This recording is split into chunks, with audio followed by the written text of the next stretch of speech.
the important function of the organization responsible for uh, flow of funds, supply of funds.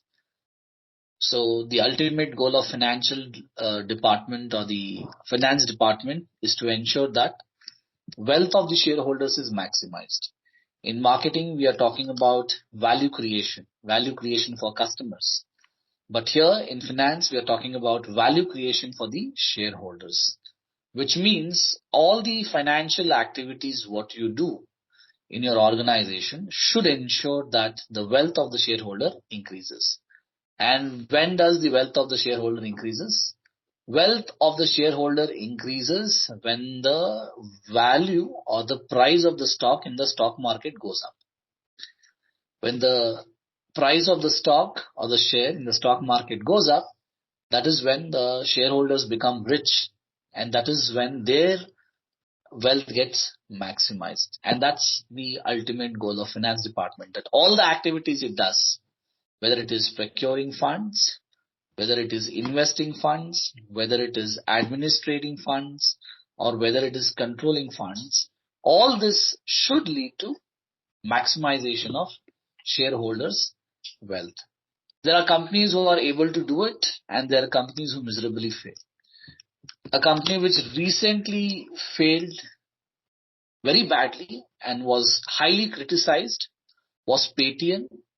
You know what happened with Paytm? The share prices went for a nosedive when the share was listed on the stock exchanges, fell by 27%.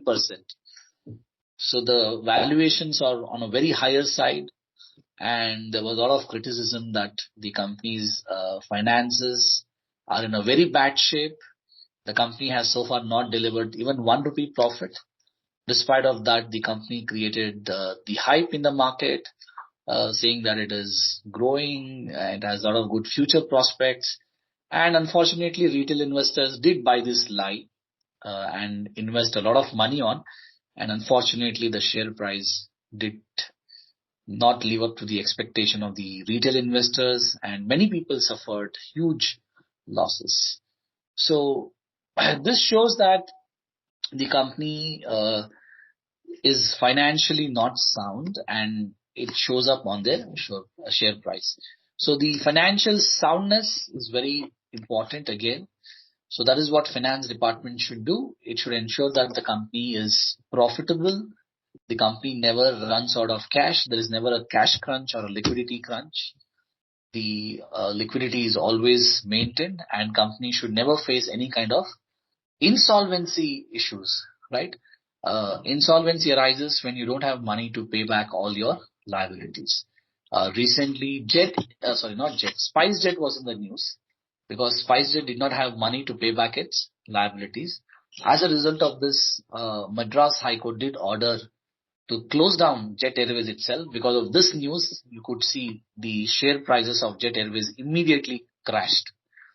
So ultimately, if the share prices do not perform well, it's an indication that there is something seriously wrong with your financials and growth. So that's what finance department should do. It should ensure that its policies and practices leads to the wealth maximization of the shareholders. So all these departments, as I did mention in the beginning, has their own contribution. Each of these departments do play an instrumental role in moving the entire organization. So any department malfunctions, definitely the entire organization gets affected.